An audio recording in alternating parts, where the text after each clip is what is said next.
راځه اسناد ته لیکل شو ډېر وخت شوی دی چې موږ نه تل ټول ځکه دواړه بس ما به کور ته کښېني راځه چې ځو تاسې لاړ شئ زه به کور ته کښېنم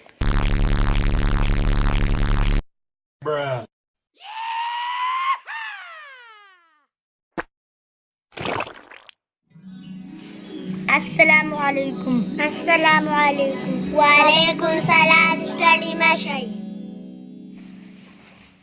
دلته کښېنئ ستړي به یئ ښه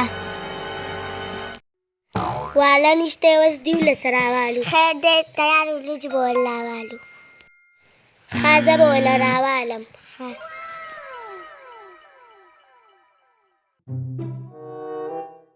ته کښېنه چې زه یې ورله ویسم ښه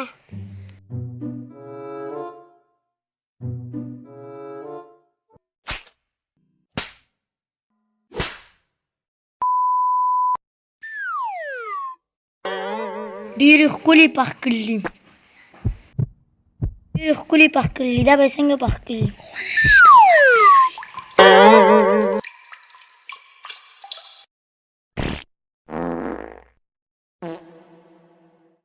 واړه نه و چې صحیح راوړی دقه تیار و دا ډېرې ښایسته وي دا دې څنګه پخ کړي وي کور ته خیر و بس معمولي نه راوسته کور کې څوک نه و بس ما مته پرېښې وه مونږ هم ناوخته کړو بس ما کور کې یوازې مونږ ځو السلام علیکم مونږ لاړو زه یې الله م روغ ورسوه السلام علیکم. وعلیکم سلام چېرته تللي وئ زما خیال ډېر د لرې نه راغلی اسناد دې لیکتلو راځئ دلته کښېنئ ستړي شوي به یې ستړي شوي آرام به وکړو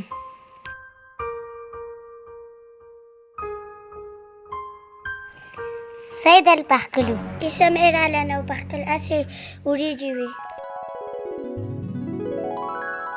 راځه چې چکر لته وځو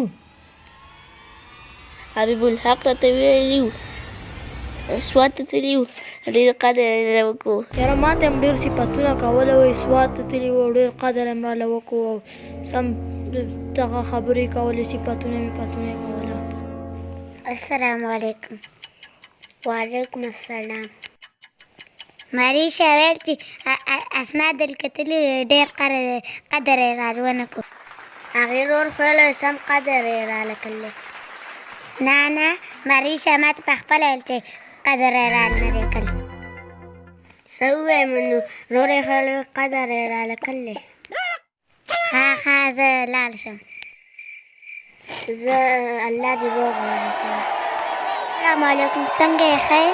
وعلیکم سلام دلته کښېنه ښه یم تاسو چې اسناد یې کتلي وو تاسو له یې څه کړي وو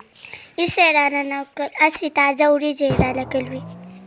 ستا ورور خو سم په کلي کې صفت کړلی نه څلوله چې خلک ساړه څاه هم راوننوي هغې ته ښه وایي خو بېکاره چېرته هم ښه وایي زه اوس به درنه لاړه شم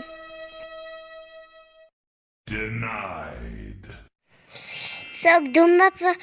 پردي کور کې ټیم تېری ته څه یې راله پخ کړي نه سړې وریجې یې راله پخ کړي وي هغه د مېلمنو په قدر نه پوهېږي نور هېڅ هم یې رانه نه وکړل اعوذ بالله من الشیطان الرجیم بسم الله الرحمن الرحیم تاسو چې دا کومه ویډیو وکتله د واړه چې کوم و دا کچي و د ویډیو د دغه په کردار باندې نه پوهېده خو اکثر چې زنانه چا که لاړې شي نو دا سپکاوی کوي په کلي کې چې کار سره یې ونه کړی که پولاونه کار سره یې ونه پخ کړی خو هغو دغه سپکاوی دغه عادت یي نو